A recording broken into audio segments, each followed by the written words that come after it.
second time I'm filming this intro. I mean, I say intro, but I'm just gonna post all. Anyway, look, I'm doing a Q&A and I wrote down all the questions on this post of it, right? But the post-it got wet and it spilled on my cousin's counter. Well, spilled, meaning it leaked, and it turned it pink. And so I spent, now I'm trying to fix you. Let me fix you. What is that from? Is that a One Direction song? I don't know. Anyway, what am I saying? Oh yeah, it spilled all over the counter and basically, oh, it dyed it pink. And I was like, oh no, this is not good. Is that a good angle? What do you guys think? Yeah, sure. Oh, but then you have a towel in your way. Should I change it? Do you want to be taller? Is that a weird? Guys, I don't know. Oh, that's absurd. Meow.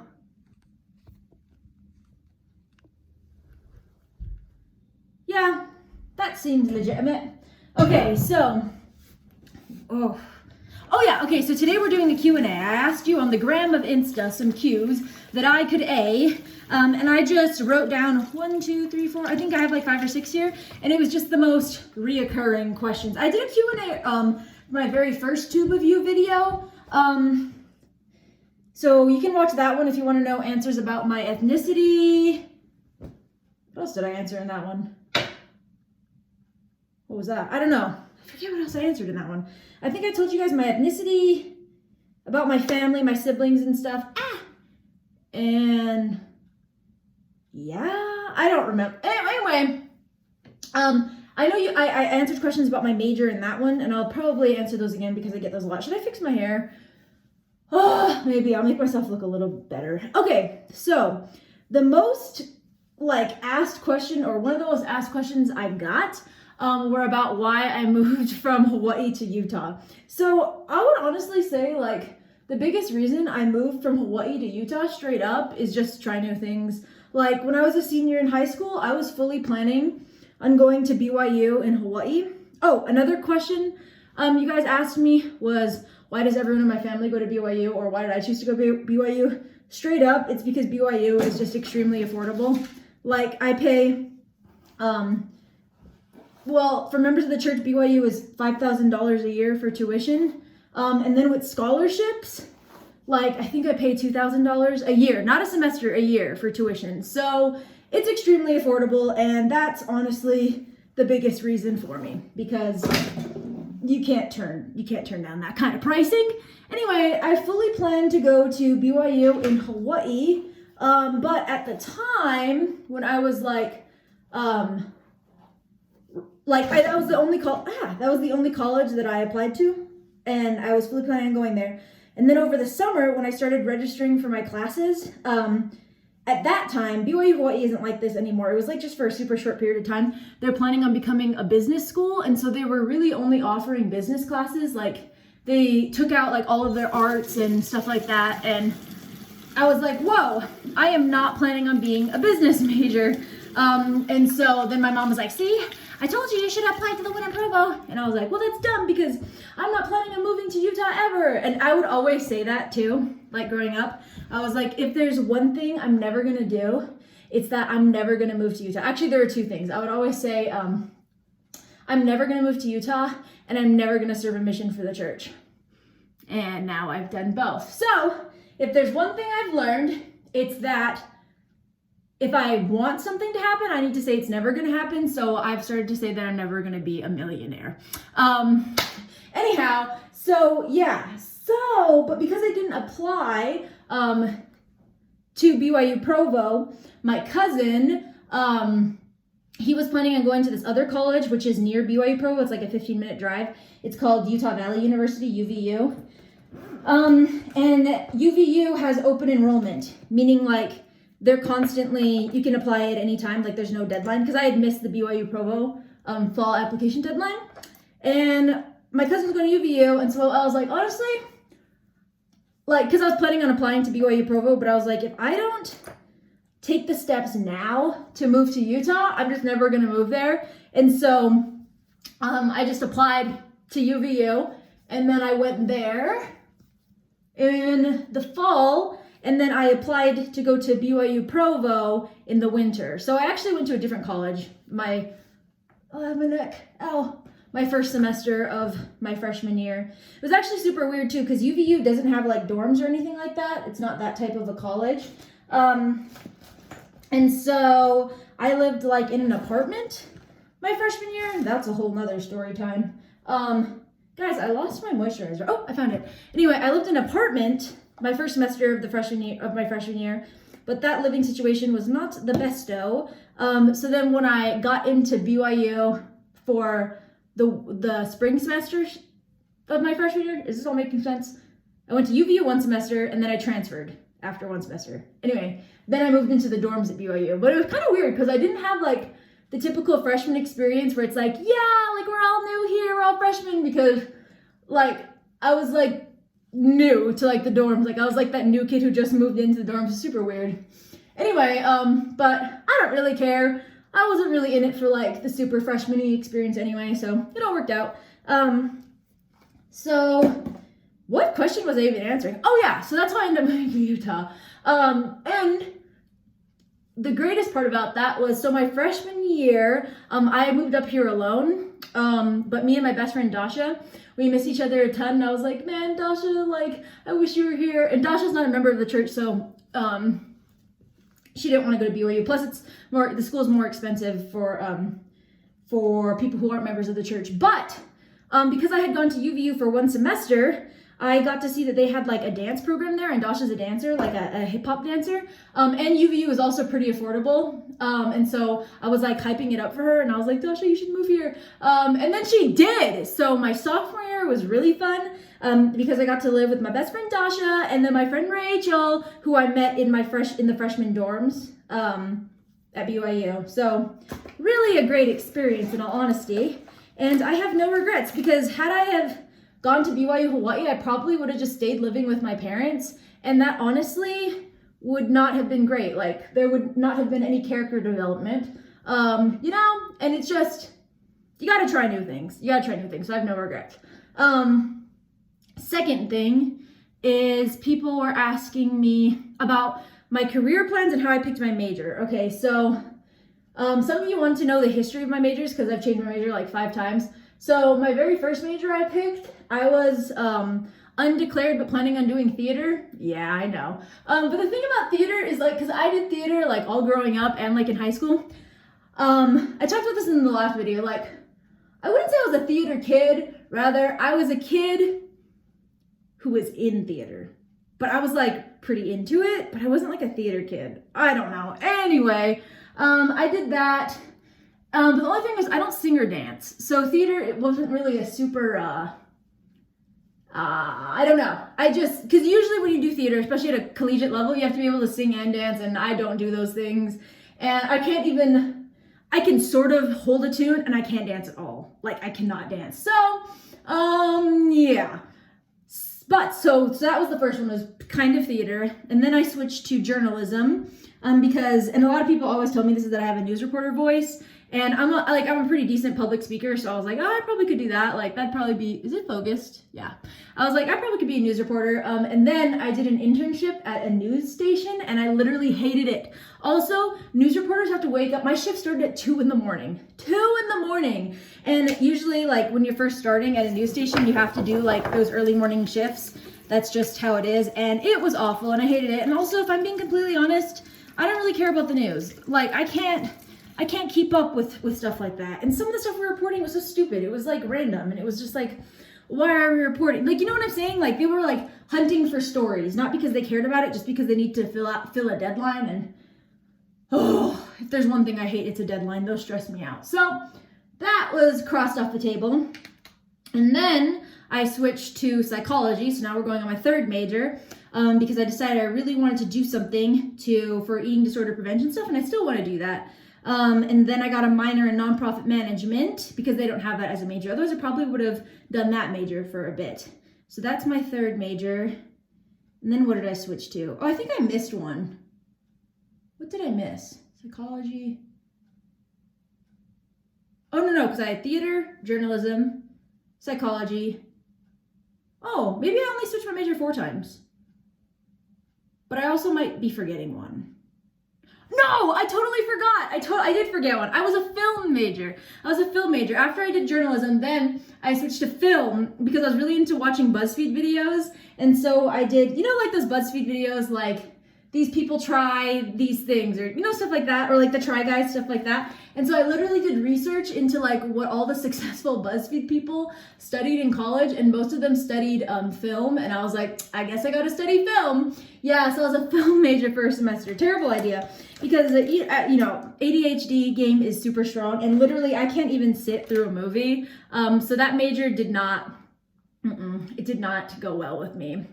Yeah, I forgot about that. So then I gave up on working for BuzzFeed, and then I decided to do the psychology and the nonprofit management.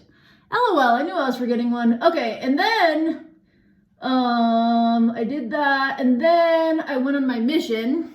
So I took off school for 2 years. My mission was 18 months, but just because of the timing of it, I had to miss 2 years of school because I left in the middle of the summer, and then I came back and I had to miss 2 years of school.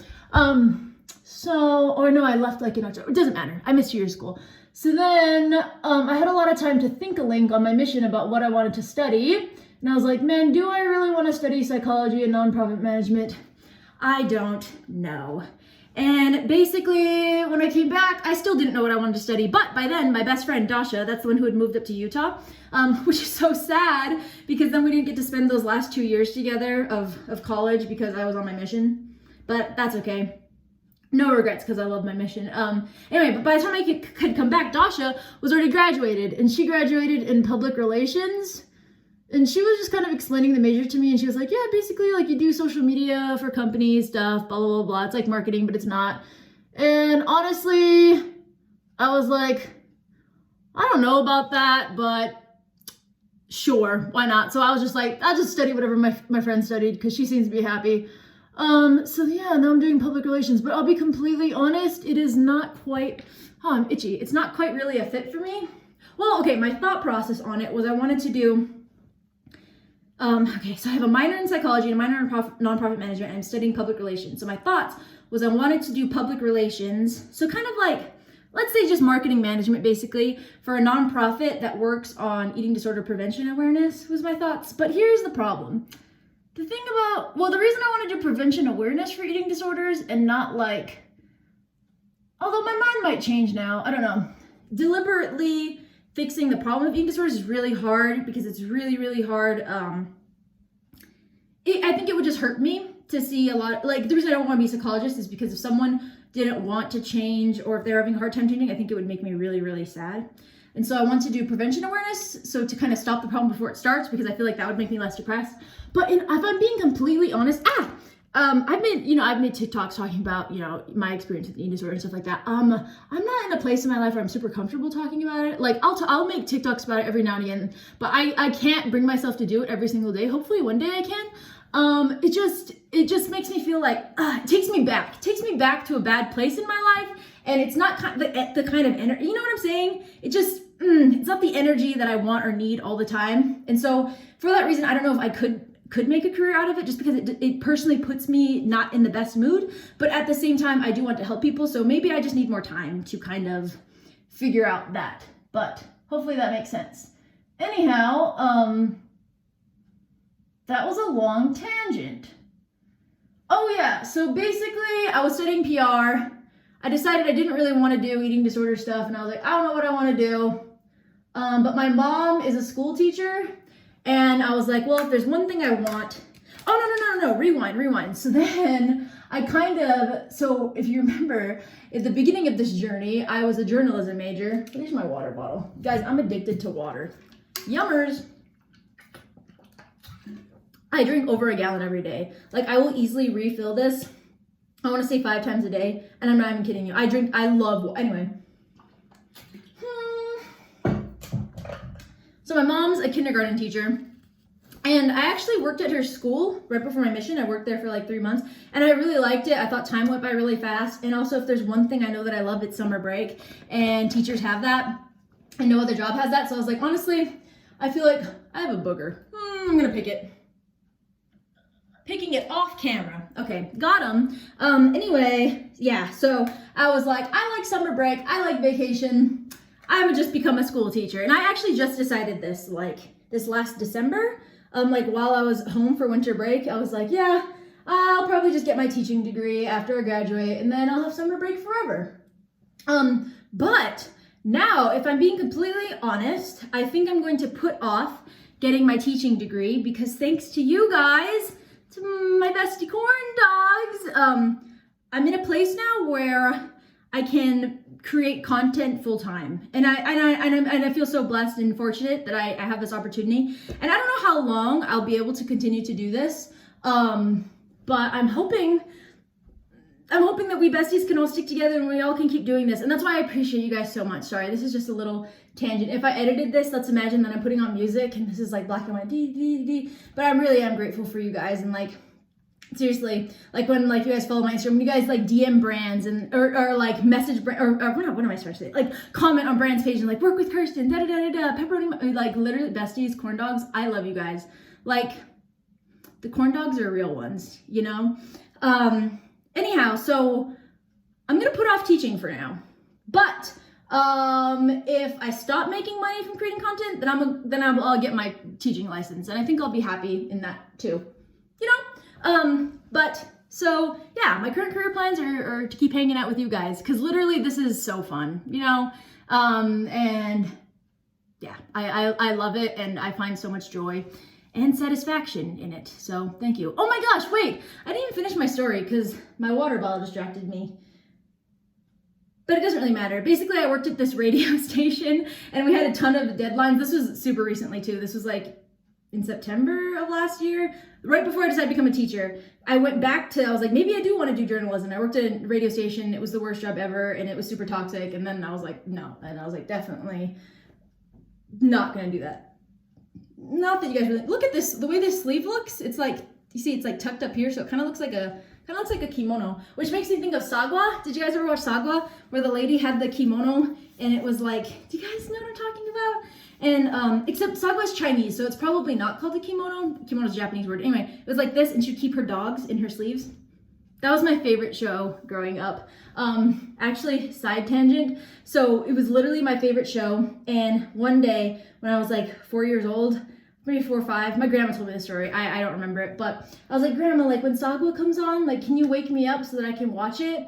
And then she saw me sleeping on the couch and she said that I was like sleeping and I looked so peaceful that she didn't want to wake me up.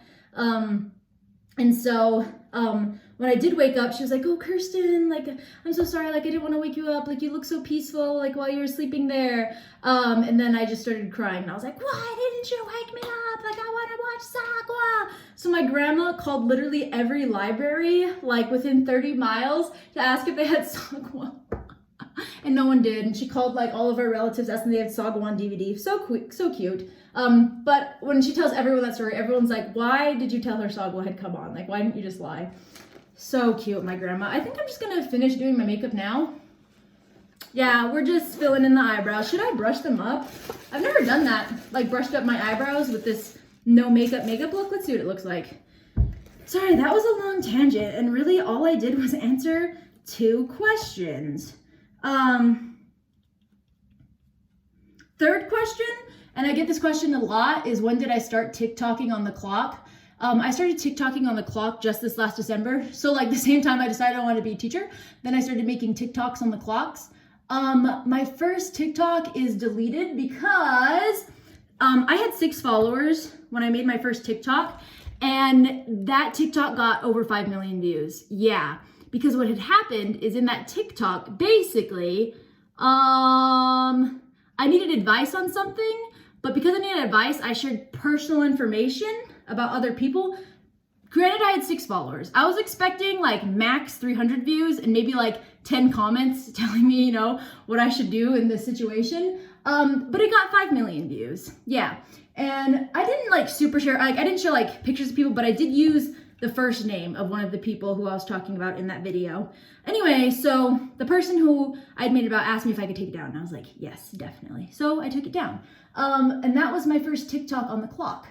So yeah, again, I'm not gonna like even really share what it was about, just because that person asked me to take it down and I want to be respectful to them. But basically that's what happened. That was my first TikTok. But after I made that first one, I was like, hey, because so here's the thing, Erica has been TikToking for a minute, and we would always be like, oh, Erica, like Erica has been popular on TikTok. Like I think she was even popular musically. I don't even remember. Anyway, yeah. So Erica's been TikToking on the clock for a while. And so I'd always see her doing it, but Erica she does a mix. She does like funny, she does like thirst traps. She used to do dancing, she doesn't do those anymore. And so I thought that TikTok was like thirst traps and dancing. And I was like, that is definitely not me. And I can't do that. I was just typical millennial mindset. But then I was dating this guy, last semester, and he had a TikTok on the clock, and he was like, Kirsten, please just make one so I can send you TikToks. Like, they're so funny. And I was like, fine. So I literally just made one so I could send him TikToks. Or no, he could send me TikToks. But then, as I started getting used to my For You page, I started to notice, I was like, hey, not all of these are thirst traps. And I was like, and some of these are kind of funny. I kind of like it. And then I made my first TikTok, basically just asking people for advice. But after I made that one, then I just started making TikToks similar to the ones that I saw in my For You, with the more chaotic type beat energy. And I was like, this is pretty fun. And then those started to do fairly decent as well. And then I was like, wow, I'm really enjoying myself. And now here we are. Yeah, and it's a good time. So how many minutes are we at? We're at 21 minutes. We might end the Q&A here. I'll probably just make another one later, maybe tomorrow. I don't know how I feel about these. Maybe that feels. What do you guys think about my brushed up eyebrows? Oh, you can't even barely tell, huh? Good enough. Okay. Yeah, this is my makeup look. Wow. Wow, I really put in that work. Yeah. Yep. We're all pow here. That's what we say in Hawaii, all pow. It's for all done. But thanks for coming to my Q&A. I had a good time. Hope you had a good time. Hope we can do this again sometime. Usually I only say that in my edited videos, but I guess we're doing it now too. But seriously, I love you guys. I really do. And I hope you have a great day, and wish me luck on my Moderna vac. Bye.